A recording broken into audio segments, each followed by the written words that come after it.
¿Qué tal? ¿Cómo están? En este video vamos a abordar la segunda parte de la Eneida, esta segunda parte conocida como la Eneida iliádica. En rigor vamos a concentrarnos en los primeros 3 libros, esta primera tríada dentro de esta segunda éxada. Me refiero a los libros 7, 8 y 9. Libro que supone precisamente un nuevo comienzo que el lector puede percibir ya de entrada, en tanto en cuanto hay un gesto de escritura, ¿sí? Un gesto formal, que consiste desde el punto de vista estructural en incluir un segundo proemio.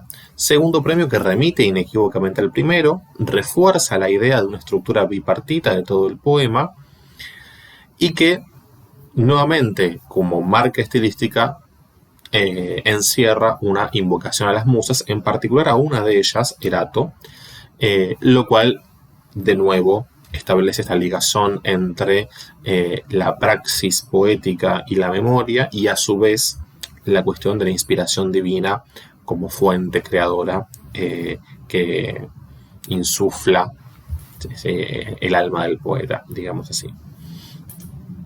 Si tuviésemos que dividir este séptimo libro, o primero de esta segunda parte, podemos decir que hay 3 tramos, grosso modo.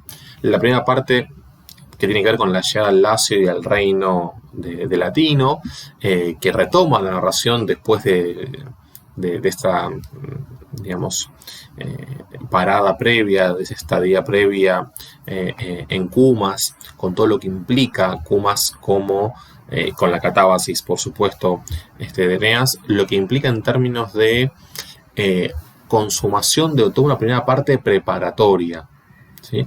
De alguna manera los sentidos construidos en la primera éxada se proyectan sobre la segunda. De ahí que muchos autores propongan como correspondencias entre cada uno de estos libros. Hay un artículo de Duckworth que lo voy a subir después al Drive, donde aparece esta lógica aritmética, digamos, de correspondencias entre los libros, ¿no? Y propone distintas maneras de entender la arquitectura, digamos así, de la Eneida. Bueno, un segundo tramo muy relevante que tiene que ver con, bueno, la reaparición de Juno como claramente la oponente, ¿sí? Principal de Eneas. Juno que, al ver cómo avanza la gesta fundacional, reacciona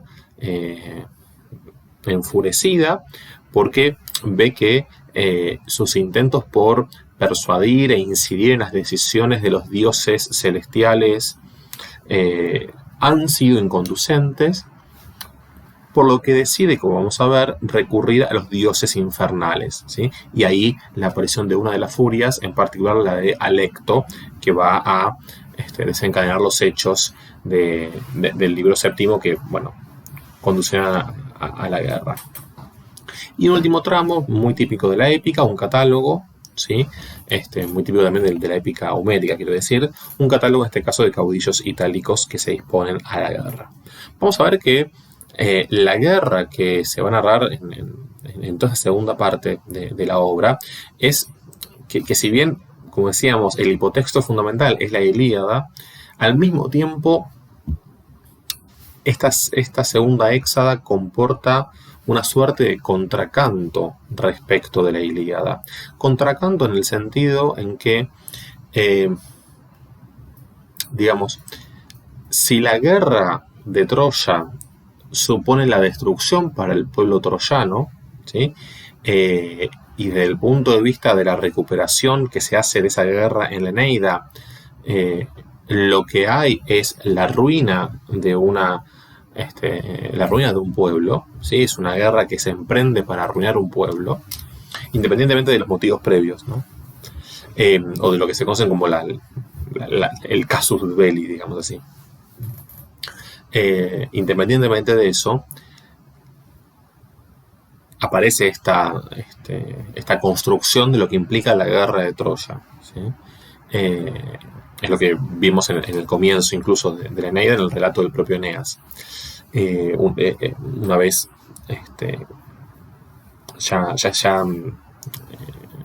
habiendo arribado, me refiero a Cartago.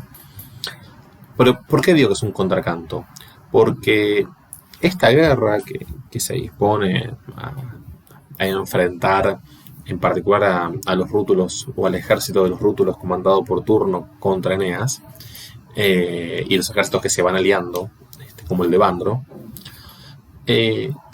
esta guerra tiene otro objetivo. Y por eso digo que es un contracanto. Porque la consecuencia de esta guerra no es la ruina de un pueblo, sino la fundación de una nueva estirpe, por ende de un nuevo pueblo, y no de cualquier pueblo, sino de aquel pueblo que está destinado por la palabra de Júpiter, por el fatum divino, que está destinado a dominar el Mediterráneo todo, o el mundo entero incluso, llevado al extremo desde la misma mentalidad romana. Tener en claro estas cuestiones creo que ayuda a entender, cómo aparece presentado a la cuestión de la guerra. Bueno, el proemio de esta segunda parte dice, entre los versos 37 y 44, lo siguiente: préstame ahora tu auxilio, oh Erato, para que diga cuáles fueron los reyes, cuáles los remotos sucesos, cuál el estado del antiguo Lacio, cuando un ejército extranjero arribó por primera vez en naves a las playas ausonias, y recuerde la ocasión de aquellos primeros combates. Inspira, oh diosa, inspira al poeta. Voy a cantar horrendas batallas, diré los ejércitos, los reyes animados a la matanza, la hueste tirrena y toda la esperia armada.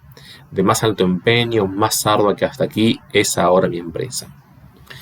Bueno, llama la atención efectivamente la apelación o la invocación a esta musa. Es la musa Erato, claramente la raíz que comparte con nuestro antiguo Eros en griego, es decir, una musa vinculada con la pasión amorosa, con el deseo, lo cual resulta discordante, prima facie, respecto de los hechos que se van a narrar, ¿sí? Porque son horribles combates, horrendas batallas, etcétera, etcétera. Al mismo tiempo hay una cierta voluntad de revisionismo histórico, ¿no?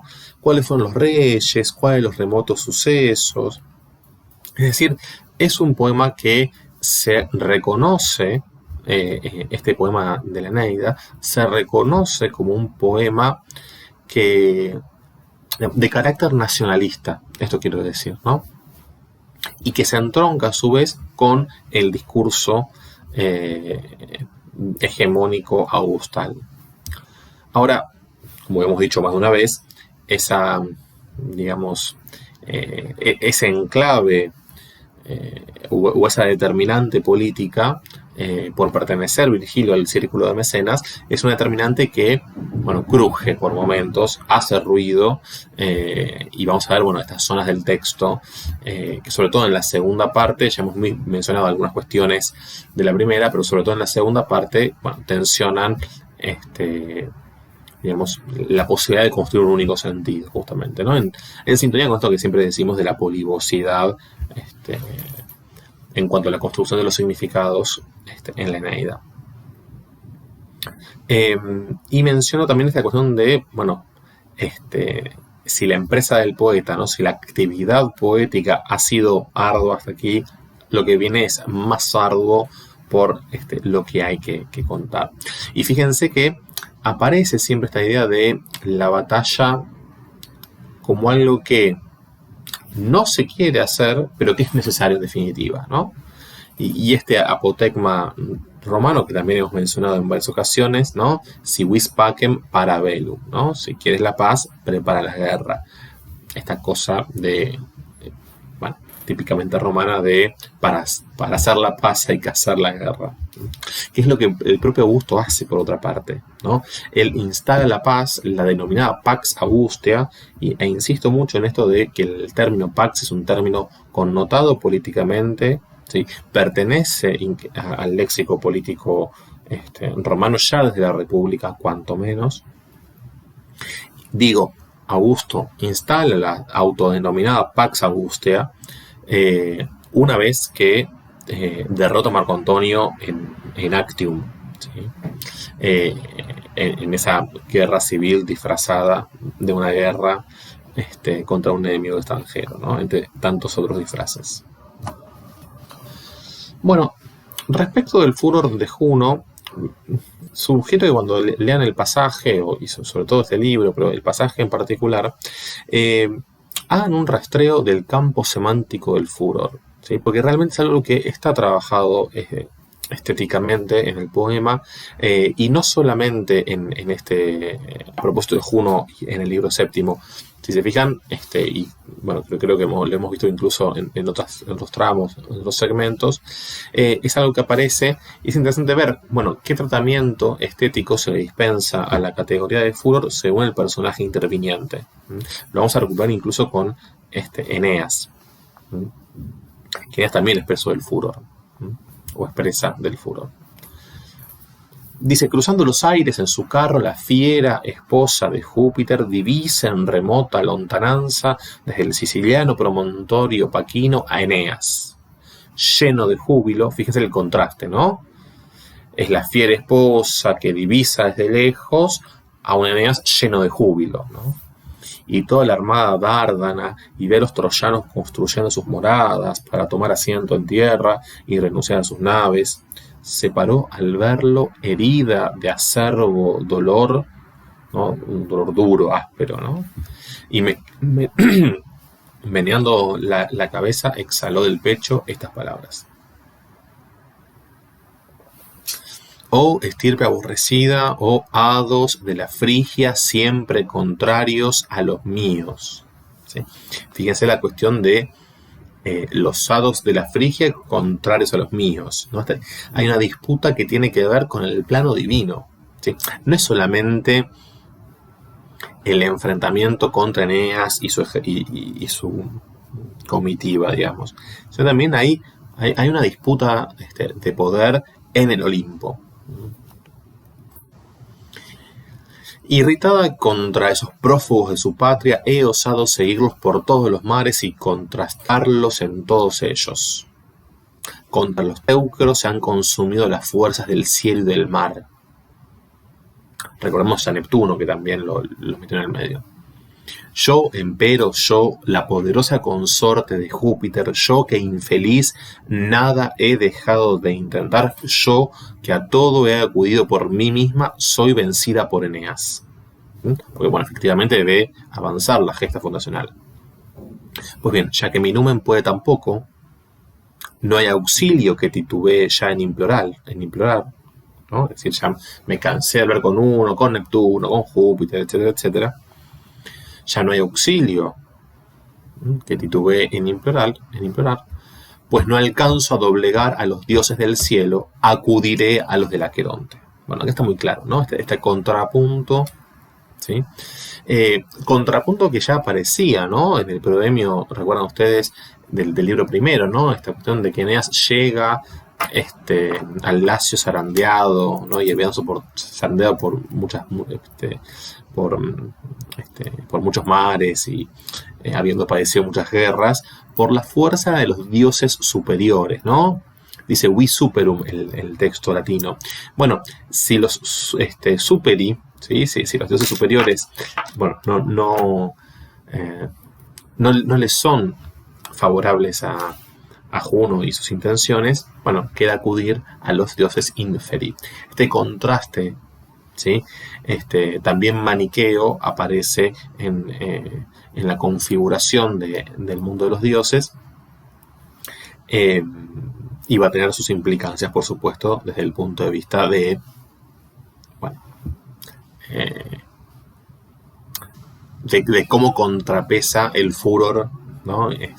A la pietas, que es este otro tándem que atraviesa todo el poema, como hemos dicho, ¿no? Entonces, bueno, se recurre esta recurrencia a las fuerzas infernales, ¿no?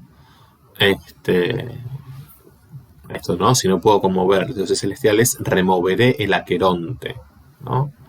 Es interesante esto de removeré el Aqueronte, ¿no? Aqueronta movevo.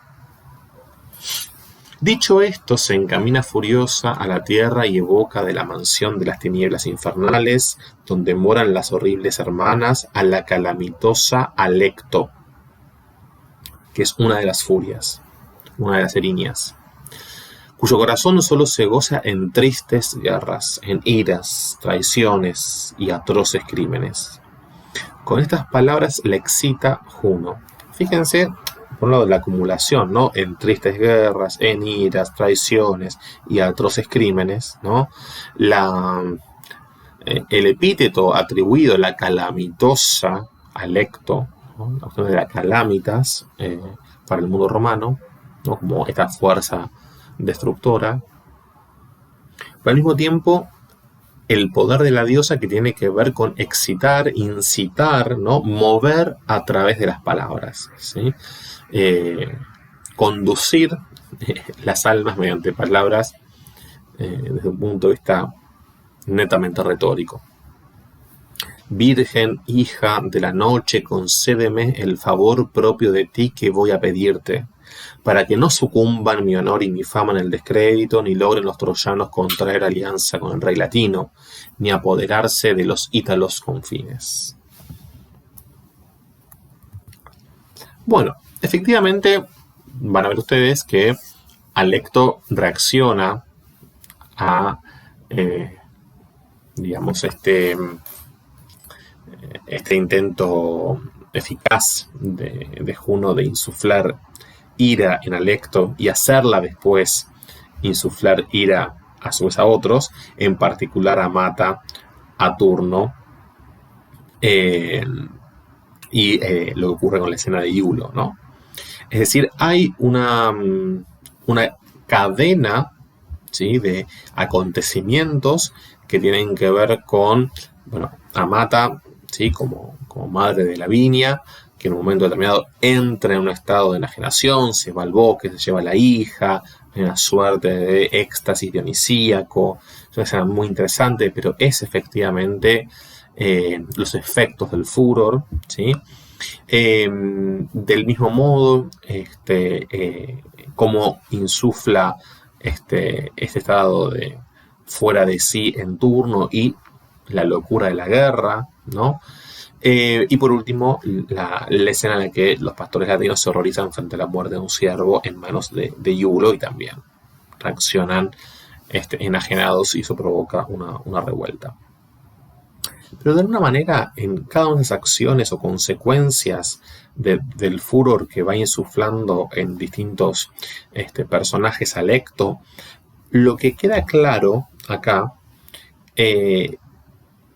en esta disposición por la que opta Virgilio, es que la guerra aparece como un escenario provocado por otros. Esta idea de no me queda otra, ¿sí? Yo no quiero ir a la guerra, pero como no tengo otra alternativa, ¿sí? Es decir, esto es provocado por otros. Hay una larga tradición en el mundo romano. César mismo, en la guerra civil, no se cansa de justificar que se le cerraron todos los caminos para acordar con los pompeyanos y tuvo que terminar digamos, luchando contra su voluntad, ¿no? Otra vez, insisto, la guerra aparece como un escenario provocado por otros, ¿sí? En esta lógica antitética o dialéctica entre la paz y la guerra.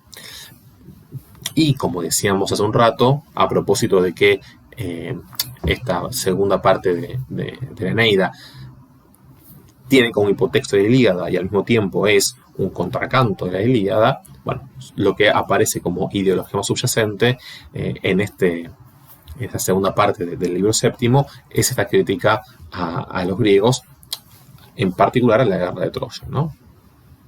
Por la finalidad ruinosa, ¿sí? Y una guerra por ellos iniciada, además.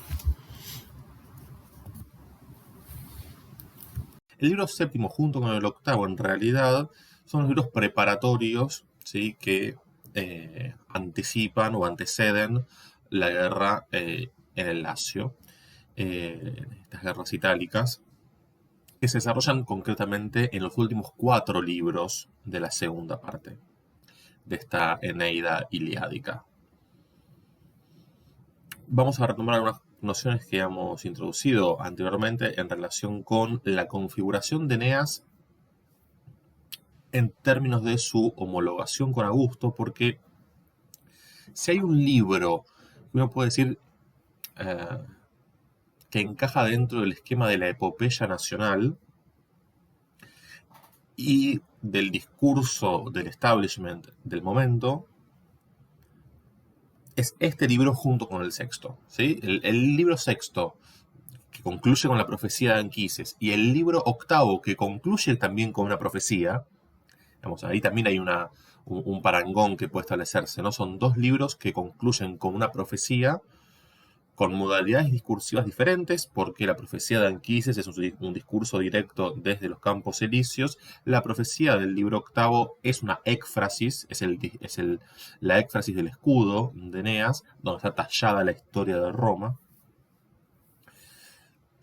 Pero a pesar de que las modalidades discursivas y los agentes enunciadores de estas profecías sean diferentes, a pesar de ello, podemos encontrar puntos de contacto eh, en el sentido de cómo está estructurado cada libro, ambos, insisto, concluyen con una profecía, y en el sentido de esta cosa de la exaltación del Estado. ¿Sí? Si hay algo que caracteriza, ya ni siquiera digo la poesía, digo la producción literaria en sentido amplio, e introduzco aquí a los historiadores, me refiero a Livio, básicamente. Eh, digo, la producción escrita, si uno quiere ser aún más amplio, no solo la literaria, la escrita, del periodo augustal, tiene esta cosa de la exaltación del Estado, ¿no? La idea de reproducir este discurso augustal vinculado con que Roma está destinada a ser la ciudad que domine el mundo conocido. Y los discursos están construidos en términos de la legitimación de ese dominio.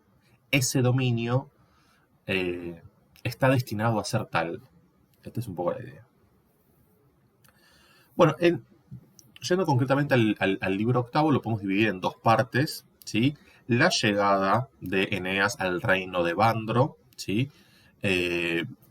Facilitado, por supuesto, mediante la aparición y personificación del dios Tíber. Fíjense también, el río que atraviesa Roma está divinizado, por supuesto. Digo, la primera parte entonces tiene que ver con la llegada de Eneas al reino de Evandro y ese vínculo que se va a establecer entre Eneas y Evandro en términos de un lazo de amiquitia. Esto es muy importante. Amiquitia es la traducción latina del término en griego filía. En virtud de la filía es que se construyen lazos de hospitalidad. La hospitalidad es una institución social. Cuando hablamos de institución hablamos de un edificio, ¿no? Hablo de institución en términos sociológicos o antropológicos.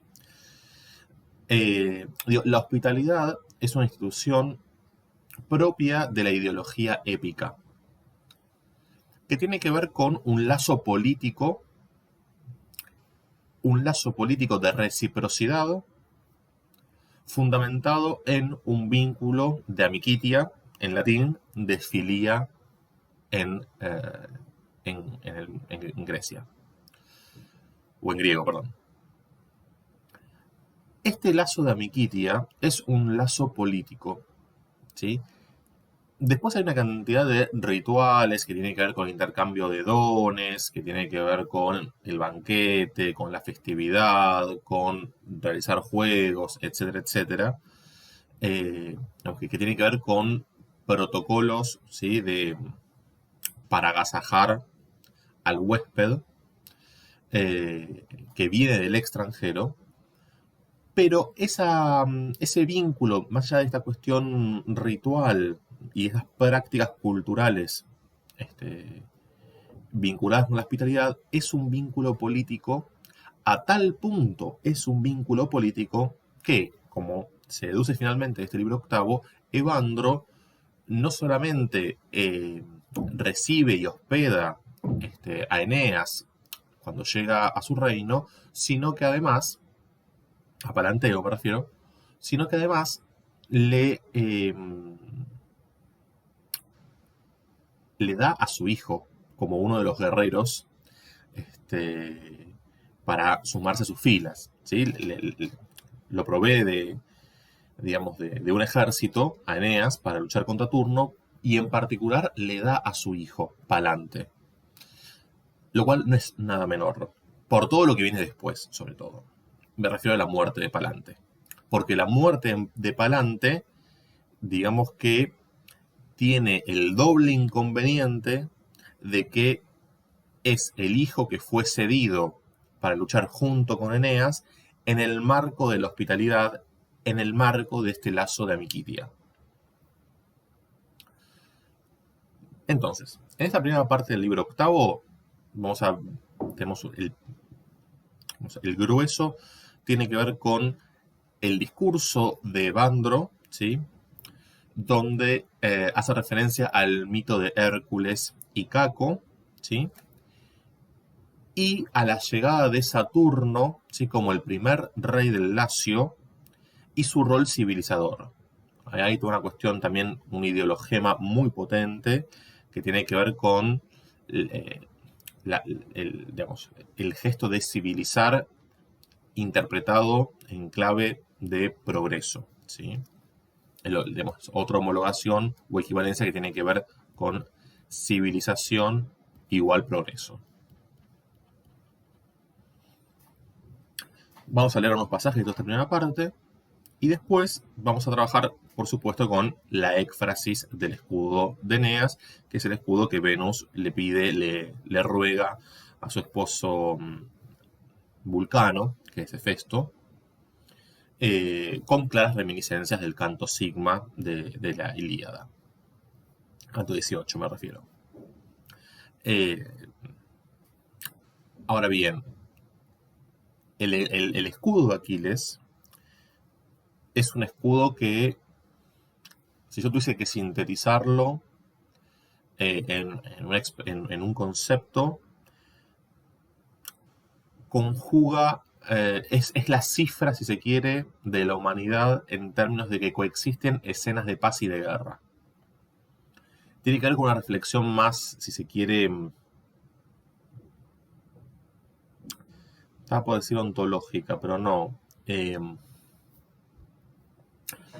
Digamos, lo que se da en esto, mejor dicho, lo que se da en el escudo de Aquiles, en el canto 18 de la Ilíada, tiene que ver con sintetizar la alternancia que se da al interior de todo el poema entre periodos o escenas de paz y escenas de enfrentamiento bélico, están de alguna manera puestas en abismo en ese escudo.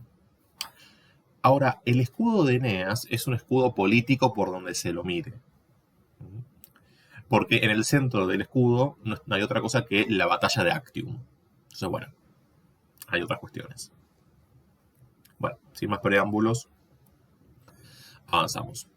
Decíamos que Eneas, perturbado por la inminencia, digamos, o el inminente comienzo de la guerra en el Lacio, tiene que dirigirse hacia el reino de Evandro y se le aparece el dios Tíber para calmar un poco los ánimos perturbados de Eneas.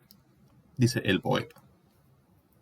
Entonces el mismo dios de aquellos sitios, el Tíber, se le apareció en figura de un anciano, entre los frondosos álamos de la ribera y levantándose del fondo de sus serenas aguas, cubierto con un ligero cendal de verdoso color y ceñido el cabello de hojosas espadañas, le habló así, sosegando su espíritu con estas palabras. Oh hijo del linaje de los dioses. Bueno, fíjense, digo, esto que es recurrente el vocativo, como todas estas frases que se repiten tienen que ver con el código de la épica, con este lenguaje que tiende a lo formulaico por momentos, mucho más en Homero que en Virgilio, ¿sí? Porque en Homero, digamos, lo que ocurre en Homero tiene que ver con la tradición oral, ¿sí? Eh, digamos, con las tecnologías propias de la oralidad, y lo que ocurre en Virgilio tiene que ver con otro tipo de elaboración más alejandrina. Quiero decir, si bien uno puede establecer parangones respecto de Ilíada, que los hay por donde se lo mire, ¿sí? Permanentemente, eh, son los dos, de respecto de Ilíada y de Odisea, son los dos hipotextos, ¿sí? Claramente sobre los cuales trabaja Virgilio.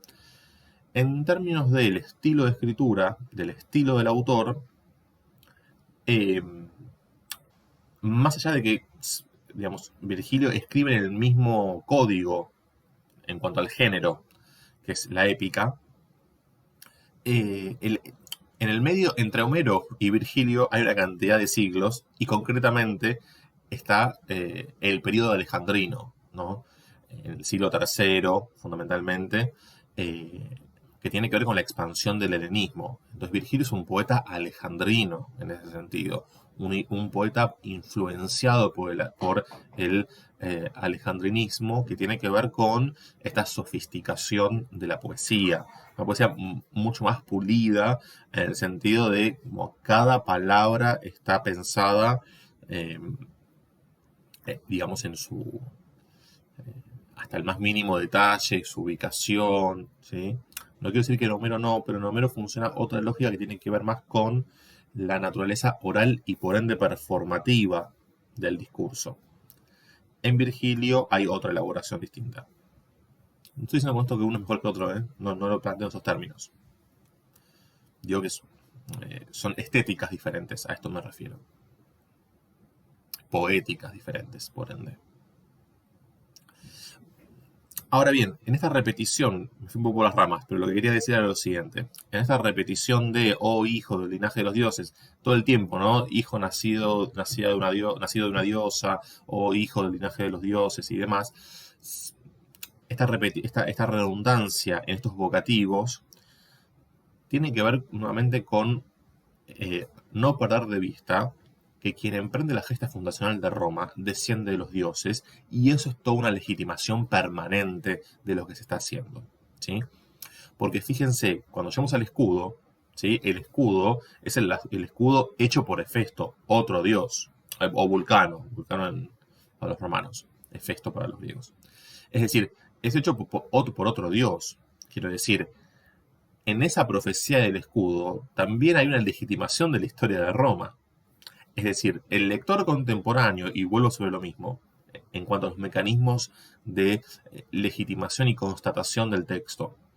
Para el lector contemporáneo, cuando lee el escudo, cuando lee la éfrasis del escudo y ve toda su historia, lo que vivió hace poquito, la batalla de Actium, hace 2 años, 3 años, no, un poquito más, pero es historia reciente, ¿no? Lo lee en términos de que, bueno, esto está destinado a ser. Este es el proyecto de los dioses, ¿sí? En esos términos, por lo que nuevamente, ¿sí? La esfera religiosa se cruza con la esfera política, claramente. Bueno, oh hijo del linaje de los dioses, que nos restituyes la ciudad troyana salvada de manos de sus enemigos y conservas el eterno Pérgamo. Oh tú, esperado en el suelo de Laurento y en los campos latinos, ¿sí? Su llegada es esperada, y se lo dice un dios. Aquí tienes segura morada y seguros penates. No desistas ni te dé gran cuidado de esta guerra. Ya para ti han acabado los grandes afanes, ya han calmado las iras de los dioses. No creas que esto es ilusión del sueño. Vuelve a aparecer la referencia del sueño como falaz, ilusorio, ¿sí? Retomando un poco lo que habíamos visto a propósito del canto o del libro sexto, otro vínculo más sutil, si se quiere. Ya vas a encontrarte tendida bajo las encinas de la ribera, una corpulenta cerda blanca dando de mamar a 30 leoncillos blancos como ella. Este es el sitio en que has de edificar tu ciudad. Este es el descanso cierto de tus trabajos. Bueno, acá, en estos versos, son versos calcados prácticamente de la profecía de Heleno. Esto es importante porque tiene que ver otra vez con no solamente la cuidadosa intratextualidad, y ya no solo intertextualidad, ¿no? Cuando hablábamos de los hipotextos homéricos, sino al interior de la propia obra, un canto remite al otro. A tal punto, un canto remite al otro, ¿sí? Yo hablaba recién de la referencia al sueño que ya aparece en el canto sexto, pero acá, en estos versos, se repiten las palabras de Heleno. Y esto me parece importante porque tiene que ver con justamente sostener esta verificación de el fatum es este y es inmodificable. Bueno, es como si las profecías, por decirlo de otra manera, las profecías se fueran interconectando de manera tal que una verifica a la otra. Bien, ya en las tierras de Evandro, Eneas le dirige al rey estas palabras amigas. ¿Sí? Subrayo esto porque claramente tiene que ver con lo que decíamos al comienzo en relación con la amiquitia. La amiquitia, insisto, es un término propio del léxico político romano, ya desde la República, supone otro concepto que es el concepto de fides. Un término complejo de traducir. Hay términos que son difíciles de traducir, como pietas. Veíamos al comienzo de todo esto. Es un término mal traducido por piedad, claramente, porque es un anacronismo, ¿no? Digamos, la piedad es una palabra que está cargada o atravesada por el cristianismo. En el caso de fides se la suele traducir por fidelidad, lo cual también es tratando de reproducir la raíz de la palabra, lo cual también es inexacto, claramente, por las connotaciones que tiene para nuestra cultura occidental la noción de fidelidad. Se puede traducir por lealtad, si se quiere, pero insisto que es problemático. A ver, los vínculos de amiquitia están sostenidos, ¿sí?, por el resguardo de la fides, ¿sí?, que tiene que ver con esta relación de reciprocidad que se espera de una y otra parte participantes de este vínculo. ¿Sí? Cuando muere Palante, Evandro reafirma la fides, ¿sí?, que tiene por Eneas. Y eso refuerza el vínculo de amiquitia. ¿Sí? Entonces, son todos conceptos que están muy arraigados en el imaginario cultural romano. Entonces Eneas dirigió al rey estas palabras amigas. Oh, el mejor de los griegos, a quien la fortuna ha querido que dirija mis súplicas y tienda los ramos de oliva entrelazados con las sagradas ínfulas. En verdad, no me inspiraste temor, aunque unido por tu linaje a los dos Atridas, se refiere a Agamenón y a Menelao. Antes la rectitud de mis intenciones, los santos oráculos de los dioses, nuestro origen común. Y acá lo que se hace referencia es el vínculo ya no entre Evandro y Eneas directamente, sino entre Evandro y Anquises. Ambos descienden de Atlas. Es decir, hay un linaje que también se repite. ¿Sí?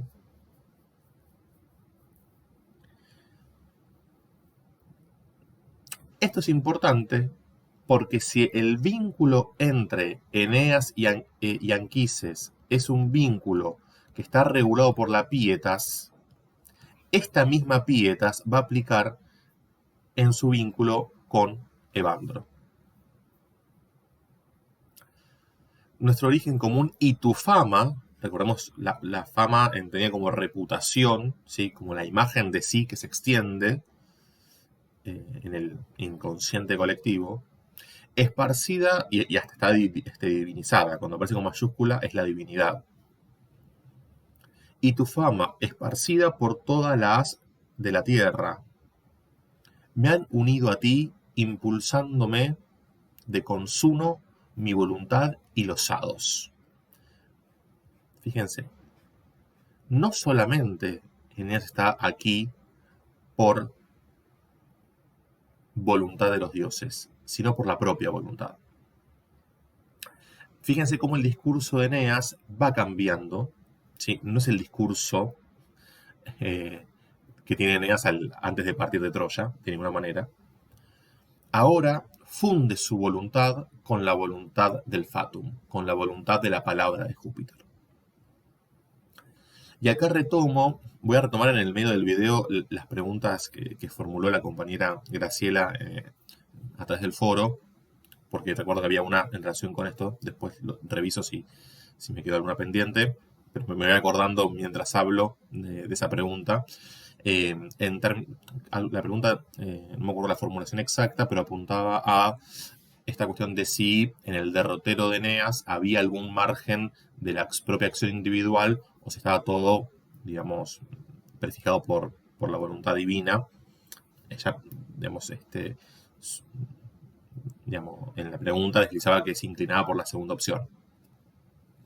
A ver, entiendo que la pregunta está vinculada con algo que yo comenté en alguna oportunidad acerca de esta, digamos, articulación que se da en el marco de la filosofía estoica entre determinismo y libre albedrío. A ver, yo lo pienso, y esto también aplica para la épica homérica, ¿sí? Hay un texto de Castoriadis que es muy bueno donde está explicado esto. La palabra que usan los griegos para hablar de destino es moira. ¿Sí? Moira es una palabra que viene de otro término que es moron, comparte la raíz con otra palabra, que significa parcela, tierra. Es decir que, según la interpretación que hace Castoriadis, entre otros, el destino que prefijan los dioses tiene que ver con la delimitación de un campo de acción. De acá no se pueden mover. Ahora, en el medio de todo en el marco, mejor dicho, de estos límites, de esta territorialidad pautada por los dioses, el individuo sí puede elegir. Hay una articulación entonces, y esto es muy importante para el estoicismo, porque si no, uno no sería responsable de sus propias acciones. Esa contradicción los estoicos tenían que resolverla. Digo porque hay mucha argumentación en los testimonios de los filósofos estoicos romanos y griegos. Hay mucho testimonio conservado de Diógenes Laercio, por ejemplo, acerca de esto. Doy un ejemplo. Que Eneas se pasara un par de años en Cartago con Dido es una desviación, ¿sí?, del fatum. Después tiene que volver a enderezarse.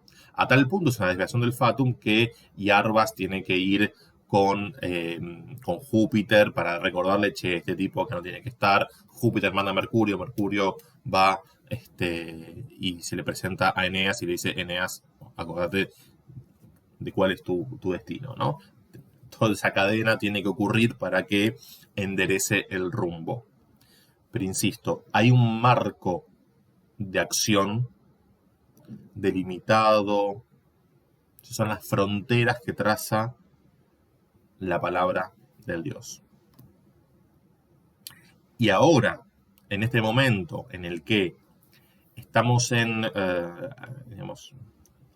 ante la inminente guerra itálica, que va a concluir con la gesta fundacional, la voluntad del héroe es la misma, es coincidente con la voluntad de los hados. Esto es fundamental. Insisto cómo va cambiando Eneas. ¿Sí? Dárdano, primer padre y fundador de la ciudad de Troya, bueno, y ahí empieza con toda la dinastía, bueno, omito eso, porque vuelve otra vez, otra conexión con el canto, con el libro sexto, ¿no? Bien.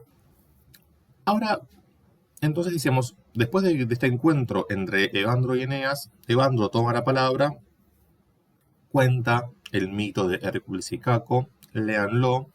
Es importante porque tienen que ver con la importancia de Hércules, ¿sí? Para Roma. Y esto es algo que en el periodo Gustal se refuerza mucho. Hay ritos en honor a Hércules que se institucionalizan y demás. Aparte, Hércules tiene una... esto creo que lo mencionaba también Graciela en una de sus preguntas. Hércules comparte con Eneas una condición, que es también odiado por Juno, ¿no?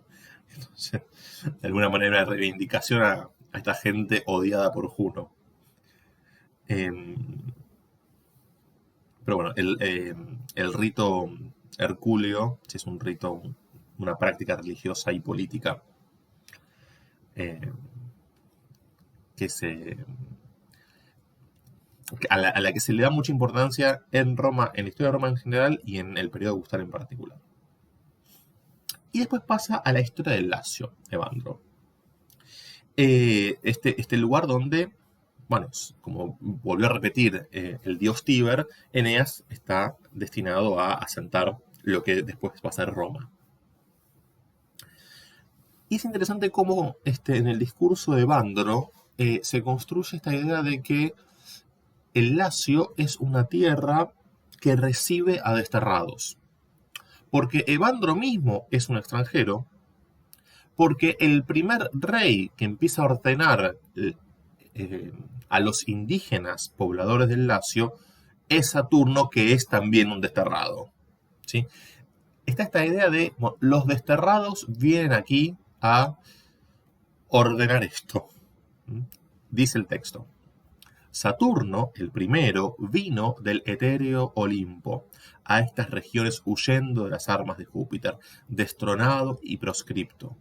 Él empezó a civilizar a aquella raza indómita. Fíjense cómo aparece, ¿no?, en el discurso de estos tiempos arcaicos y remotos del Lacio, en el discurso de Evandro, la idea de que los indígenas que habitaban el Lacio era una raza salvaje, indómita, que carecía de orden. Y viene Júpiter con esta misión civilizadora, una raza que vivía errante por los altos montes, y Saturno les dio leyes y puso el nombre de Lacio a estas playas en memoria de haber hallado, un error de tipeo, en ellas un asilo seguro donde ocultarse. Bueno, el nombre es Latium, ¿sí? Latium es lo que da Lacio en castellano, Lazio en italiano, de hecho. Acá hay esto es algo típico, ¿sí?, de la poesía alejandrina, que tiene que ver con pequeñas sutilezas o, digamos, juegos etimológicos, en este caso, de hecho, juegos etimológicos que un lector erudito, como es el lector previsto de toda la poesía alejandrina, ¿sí?, griega y latina, puede decodificar. ¿Sí? Son estas cosas que aparecen en notas al pie, ¿sí?, que los editores de los textos y los traductores incluyen notas al pie para, digamos, reforzar o aclarar estos aspectos que se nos escapan, sino. Latium es una palabra, ¿sí?, que está vinculada con un verbo en griego, que es el verbo lanzano.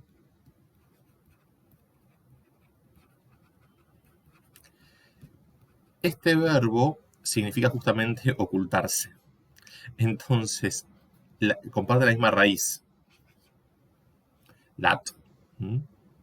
Es decir, en el... Porque en realidad acá hay una N, que es un infijo de presente que cae. ¿Sí? La raíz pura, digamos, del verbo es esta, lat. O lat, transliterado. Bueno, comparte raíz con este verbo griego que significa ocultarse. ¿Sí? Entonces, esto no lo dice el poeta, pero el lector previsto por el texto que sabe griego y puede identificar este juego etimológico. Bien, entonces el Lacio es una tierra que desde su ordenamiento, desde que llega Saturno en adelante, es una tierra destinada a albergar a gente desterrada. Acá, en este discurso de Evandro, como decíamos al comienzo, reaparece esta idea de que la civilización trae el progreso. ¿Sí? Bueno, es un ideologema, para nosotros no es nada nuevo, ¿no? Esto que estamos diciendo. Pero también es digamos, un discurso que tiende a otra legitimación, a la legitimación del dominio o del derecho que tienen los extranjeros de dominar estas tierras. ¿Sí? Así Saturno, así Evandro, ahora Eneas. Un poco la lógica es esta. Y este momento en el que Saturno organiza la vida salvaje de esta raza indómita de los indígenas, a esto se lo conoce como la Edad de Oro. Y es el mito de la Edad de Oro que aparece en otros poetas también. Por eso digo que es muy importante todo este pasaje, acá hay solo un tramo, pero tiene que ver con todas estas ideas. Bueno, vamos al escudo de Eneas, vamos a ir a la éfrasis. Hay dos partes en realidad. Primero, Venus aplica la técnica de la seducción para conseguir que Vulcano acceda a hacerle a Eneas el escudo. Bueno, Vulcano no se puede resistir y accede. Toda la gente venía trabajando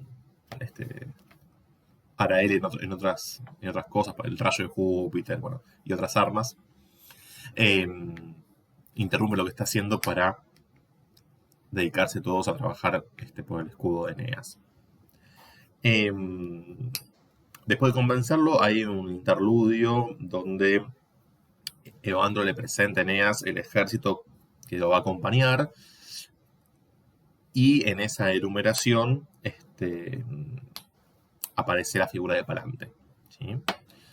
Bueno, en la relación entre Eneas y Palante, uno encuentra ecos, ¿sí? Esto está muy estudiado, con el vínculo de filía, de amiquitia, porque también una relación de amiquitia entre Eneas y Palante, pero uno encuentra ecos con la filía entre Aquiles y Patroclo, sin lugar a dudas. A ver, digamos que en el caso de... Y esto tiene que ver, también una pregunta que hacía Graciela, esto, a ver, por supuesto uno va a encontrar paralelismos permanentes, porque tiene que ver con la elaboración poética de Virgilio. No porque copie o imite a Homero, sino porque lo está reelaborando en clave romana a los efectos del discurso dominante, hegemónico de la Roma augustal. Digo, si hay un libro que uno dice, bueno, acá Virgilio se monta en la parafernalia del discurso político de Augusto, es este. ¿Sí? Acá no hay ninguna fisura. A propósito de las fisuras, que también ahora me voy acordando, es otra de las preguntas que aparecían enumeradas en la enumeración. Cuando yo hablo de fisuras del texto, no quiero decir que el texto falla, ¿sí? Porque si uno utiliza la palabra fallar o el verbo fallar, es como si fuese un defecto o hubiese un error. Lo que quiero decir cuando hablo de las fisuras textuales es que el texto no es monolítico, que el texto, digamos, en la estructura de superficie, permanentemente es una exaltación a Roma, la nación destinada a gobernar el orbe entero, menos mal que está Augusto, etcétera, etcétera. Augusto viene de toda esta gente. ¿Mm? Todo eso está, sin lugar a dudas, dicho explícitamente. Pero hay pequeñas zonas, ¿sí?, que fuimos rastreando y seguiremos rastreando, porque se dan en todo a lo largo de todo el poema. Hay pequeñas zonas de inestabilidad, hay zonas de tensión. En esas zonas de tensión, cuando yo uso la palabra fisura textual, quiero decir que hay ahí puntos, digamos, que hay que explicar y hay que interpretar. No hay una sola interpretación posible. Pero bueno, uno tiene que, cuando construye una interpretación, ofrecer argumentos, ¿no?, para sostener esa mirada. Yo leo, o el modo como yo propongo mi lectura, que no tienen por qué repetir ustedes, insisto en esto, comparto una manera de entender el texto, nada más, no la verdad sobre el texto. Digamos así, a mí me parece interesante pensar que Virgilio no es un poeta tan augustal como lo fue Horacio. Y en esa línea uno puede encontrar, y no solo en Eneida, también en Geórgicas, uno puede encontrar estos puntos como de decir, bueno, acá hasta dónde, ¿no? Hasta dónde es un poeta inequívocamente pro-augustal, ¿sí? Como si hubiese distintos niveles, como si no, hay efectivamente distintos niveles del discurso, ¿no? Y si uno, digamos, escarba un poquito y hurga en las profundidades del texto, encuentra estas tensiones, estas contradicciones, o justamente, digamos, los sentidos no son unívocos, ¿sí? Bueno, en esa polivocidad de sentido, esto es diferente respecto de la épica homérica. La épica homérica es monolítica, claramente. La virgiliana no. Entonces, bueno, ¿cómo? Y ahí hay, en esa polivocidad de sentido, ahí también hay un componente ideológico en términos de la construcción del discurso. Entonces, me parece que eso es relevante. Pero bueno. En el escudo, entonces, la primera parte decíamos, es Venus la que seduce a su esposo para que deje de hacer todo lo que estaba haciendo y se aboque de lleno a la fabricación del escudo de Eneas.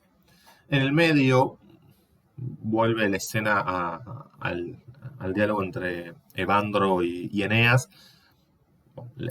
Lo provee de un ejército y le da pa'lante, fundamental. Vuelve el discurso del poeta al momento en que Eneas recibe sus armas. Y ahí se produce la éfrasis del escudo, ¿sí? Recordemos que la éfrasis es una descripción narrativa. Que sea una descripción narrativa también es una cuestión que, desde el punto de vista de la composición literaria, genera una tensión entre el estatismo que supone una forma tallada, fija, y el dinamismo que supone una narración, ¿sí? Una éfrasis, de alguna manera, sintetiza la tensión entre dinamismo y estatismo propios de la narración y la descripción respectivamente. Bien. En él habla, había, no habla, había representado, otro error de tipeo, había representado el dios ignipotente, sabedor del destino reservado a las edades futuras, toda la historia de Italia y los triunfos de los romanos. Fíjense que esto es lo que está leyendo el lector contemporáneo.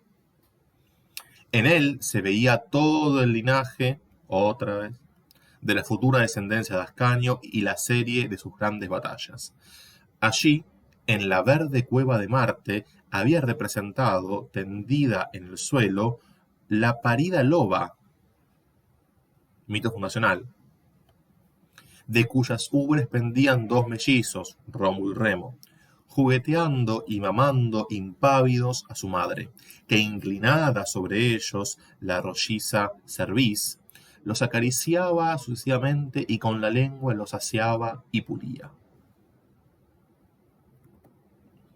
Lejos de allí estaban representadas las mansiones tartáreas, las profundas bocas, la profunda boca de Dite, que es Plutón, Hades, y los castigos de los crímenes. Y tú, oh Catilina, suspendido de un inminente escollo, temblando ante la faz de las furias. En un sitio repuestos se veían los varones piadosos y Catón dictándoles leyes. Entre las imágenes se extendía la del hinchado mar, cuyas olas de oro se coronaban de blanca espuma, surcábanlo en torno delfines de plata, formando raudos giros y batiéndolo con sus colas. En medio se veían dos escuadras de ferradas proas y la batalla de Accio. Toda la costa de Leucate hervía con el bélico aparato que reverberaba en las olas de oro. Bueno, primero, insisto, hay referencias concretas a procesos históricos de la historia reciente, de la Roma republicana, hablando de la conjuración de Catilina, ¿no? Que refuerza esta versión extendida desde la antigüedad de los crímenes cometidos por Catilina. ¿Se acuerdan cuando leíamos en latín uno de las Catilinarias? Decíamos, bueno, esta imagen de Catilina es la que Cicerón y Salustio se encargaron de hacer llegar a todo el mundo. Pero es la única versión que tenemos, ¿no? Un poco esta idea de que la historia la cuentan los vencedores, ¿no? Y está esta voz sometida, sojuzgada, que no se conoce. Bueno, Virgilio acá se hace eco de la historia oficial, digamos. Ahora, me parece interesante una cuestión en relación con cómo está elaborada la descripción, ¿sí? La descripción del escudo dice por allí, por allá, lejos de allí, lejos de allá, y con esos adverbios tan imprecisos va enumerando las distintas escenas que conforman el escudo. Pero hay algo que sabemos dónde está, y es en medio. Este circunstancial del lugar contrasta respecto del resto de los adverbios en términos de precisar dónde se ubica la batalla de Actium. La batalla de Actium se encuentra en el centro del escudo, lo cual ya de por sí es un lugar destacado, pero además, a través de esta estrategia de expresar de un modo difuso o vago la ubicación del resto de las escenas y precisar la ubicación de una en particular, por contraste, digamos, en este juego de contraste entre la imprecisión del resto de las escenas en cuanto a su ubicación en el escudo y la precisión respecto de una, ese contraste también funciona a los efectos del realce que se pretende llevar a cabo. Entonces me parece importante, ¿no? Como distintas maneras de poner de relieve algo.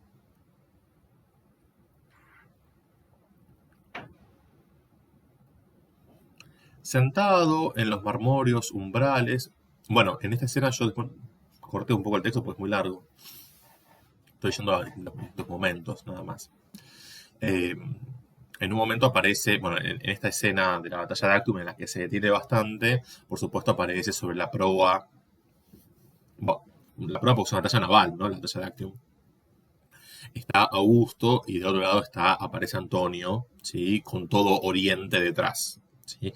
Ahí también Virgilio vuelve a retomar toda esta idea de que Augusto combatió contra un enemigo extranjero, cuando en realidad era una guerra civil, porque el ejército de en ese entonces Octaviano contra un romano, contra el ejército de Marco Antonio, otro romano. Romanos entre sí, en definitiva. pero acá Virgilio se hace eco también del discurso oficial, del discurso hegemónico, al sostener que, eh, digamos, detrás de Marco Antonio estaba todo lo extranjero, todo Oriente y una mujer para colmo. Bueno, la condensación de lo otro y de lo peligroso allí. Y en el último tramo del escudo, ¿quién va a aparecer sino Augusto? ¿No? Todo conduce a Augusto. Esto también es importante. Por eso digo que digamos, si hay un libro que está claramente apoyado sobre esta idea de ensalzar a Augusto, es el tono celebratorio, quiero decir, de este escudo es evidente. Todo culmina eh, con Augusto, que Augusto es el nuevo Saturno, el nuevo Eneas, es toda esta gente. Sentado en los marmóreos umbrales del espléndido templo de Febo, otro dios que dijimos Apolo es una divinidad exaltada particularmente durante el periodo augustal, y acá nuevamente aparece, César, es decir, Augusto, examina, recuerden que Augusto, antes de ser Augusto, o de ser nombrado Augusto por el Senado, cuando lo adopta, él era Octavio, cuando lo adopta Julio César, pasa a llamarse Cayo Julio César Octaviano. ¿Sí? Es decir, que Octavio pasa a ser un segundo cognomen. Bueno, César examina las ofrendas de los pueblos. Otra rata ahí con la S. Las ofrendas de los pueblos y las suspende de las soberbias puertas. Van pasando en larga fila las naciones vencidas, tan diferentes en trajes y armas como en lenguas. Bueno, acá también, ¿no? Esta escena de Augusto el vencedor, ¿no? El que domina a todos los pueblos, ¿sí? Nuevamente, una justificación de el expansionismo, el colonialismo romano. Todas estas cosas contemplaba maravillado Eneas en el escudo de Vulcano, don de su madre. Don, no regalo. Regocijándose con la vista de aquellas imágenes cuyo sentido ignora, porque todo esto es una prolepsis, es un discurso profético, pero que el lector contemporáneo ha comprobado que es así. Se echa al hombro la fama y los hados de sus descendientes. Bueno, clave. Se echa al hombro la historia de Roma metafórica y literalmente. Esto es, cuando dice que se echa al hombro la fama y los hados de sus descendientes, es que se echa al hombro el escudo literalmente y metafóricamente. Es la historia literal y metafórica. Esto opera en un plano de sentido de un modo muy potente, porque tiene que ver con construir la idea de que el escudo que protege a Eneas del enemigo de los rútulos es el escudo que lleva tallada la historia de Roma. Es decir, lo que se interpone literal y simbólicamente entre Eneas y quienes quieren matarlo es la historia de Roma, que concluye en Augusto. Concretamente es esto. Y termina, por supuesto, el canto octavo. Pasamos al noveno. El libro noveno, como decíamos, tiene que ver con las guerras en el Lacio. Y a mí me interesan dos momentos particularmente, dos momentos particulares, mejor dicho, de este libro noveno, que tiene que ver con, en la primera parte, el asedio de turno contra los troyanos, aprovechando que Eneas estaba ausente, y Eneas había dejado la indicación, por supuesto, de que los troyanos se quedaran refugiados y no atacaran, resistieran.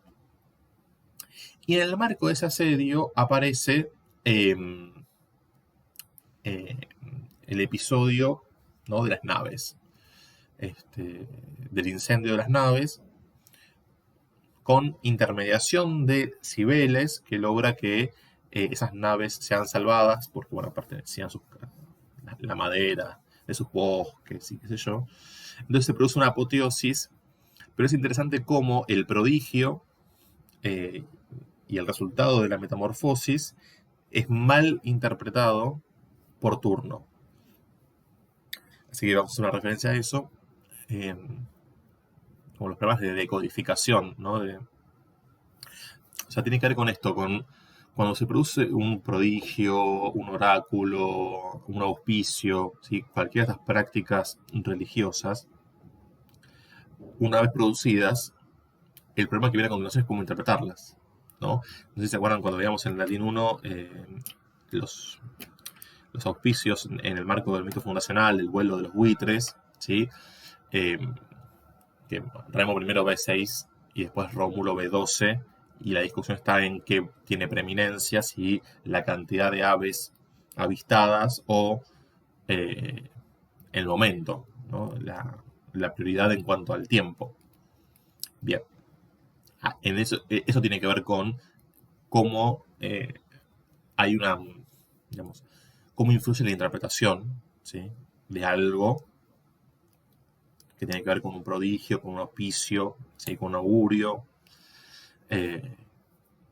o un oráculo. La interpretación incide claramente en ello que se contempla.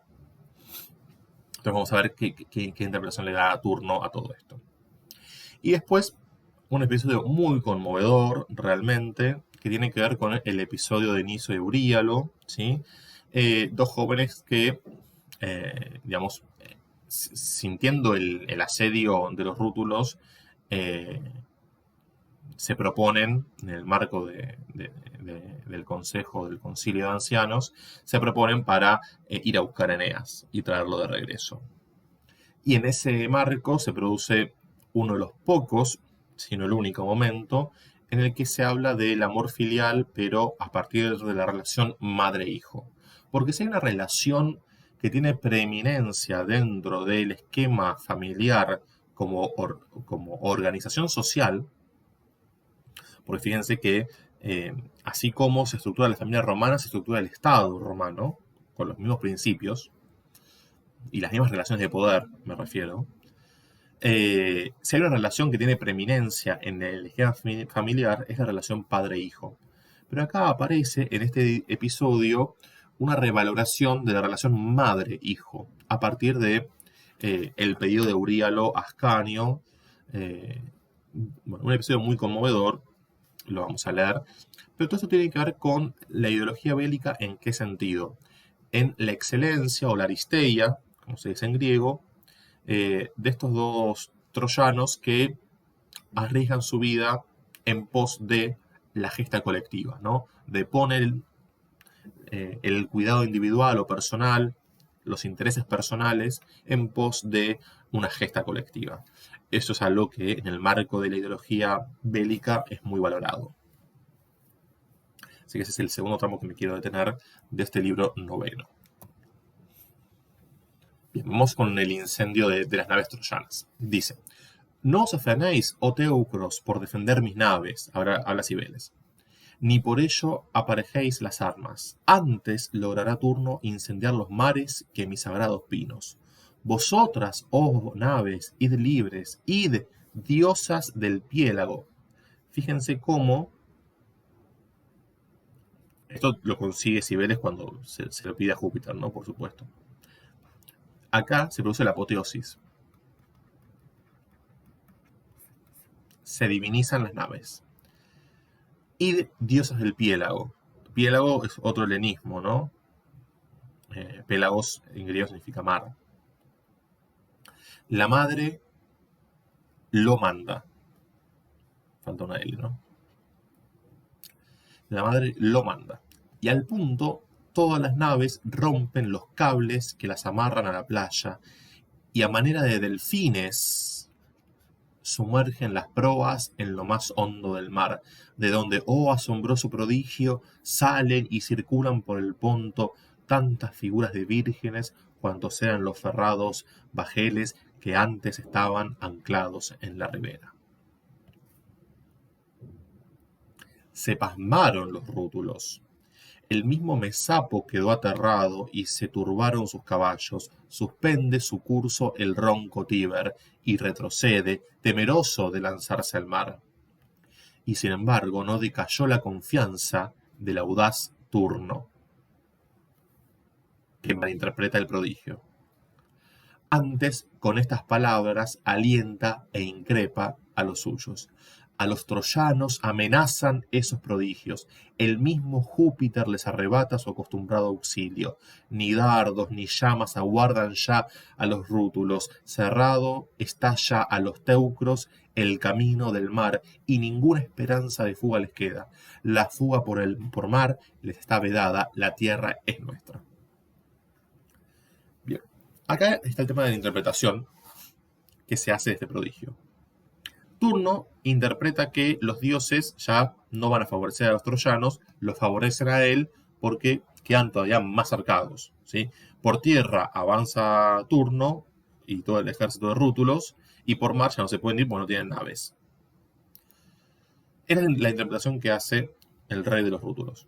Ahora bien, lo que podemos entender, si no adscribimos a la interpretación de Turno, ¿sí? Que no le arrebata nada a Júpiter a los troyanos, es que ya las naves no son necesarias porque los troyanos están destinados a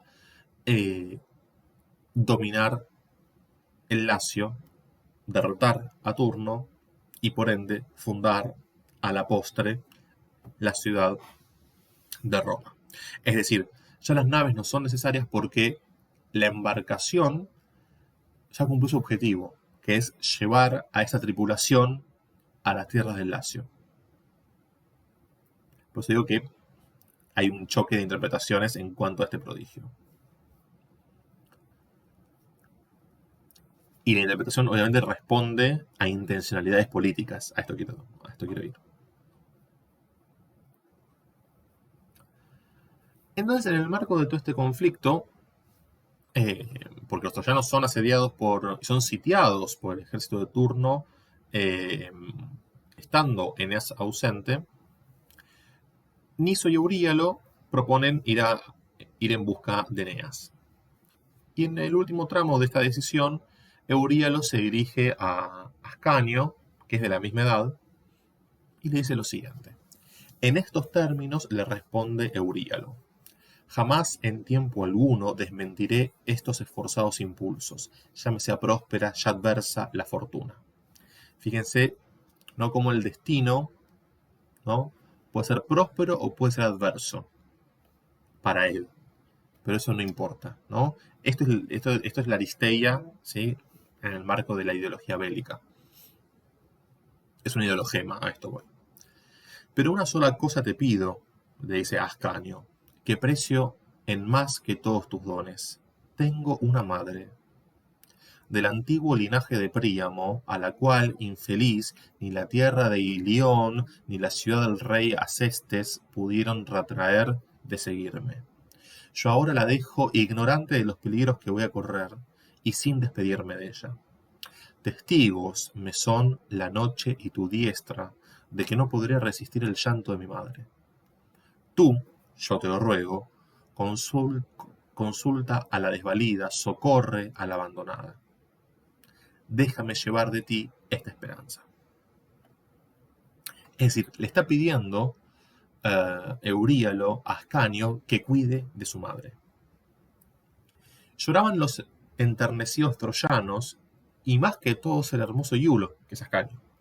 Angustiado su corazón por aquella viva imagen del amor filial, y así le dice: yo te prometo todo lo que merece tu heroico ardimiento.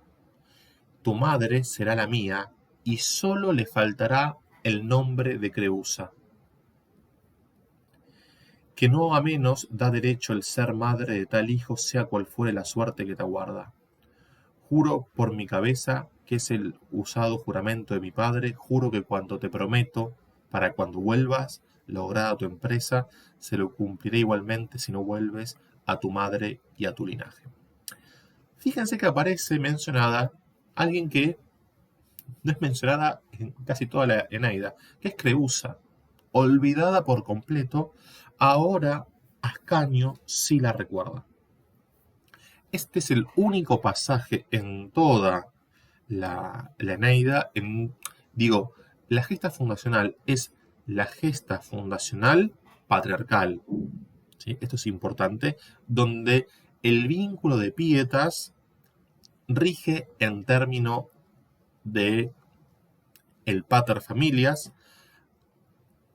Así observa Eneas la pietas por Anquises, del mismo modo observa la pietas Ascanio respecto de Eneas.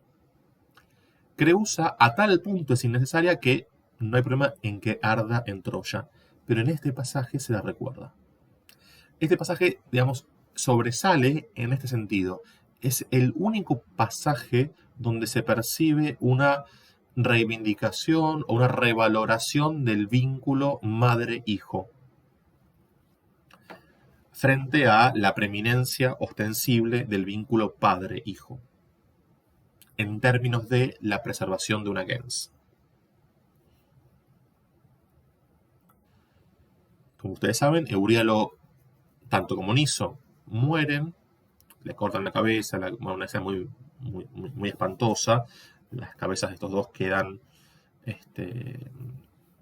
atravesadas por una lanza, bueno, una muerte muy truculenta.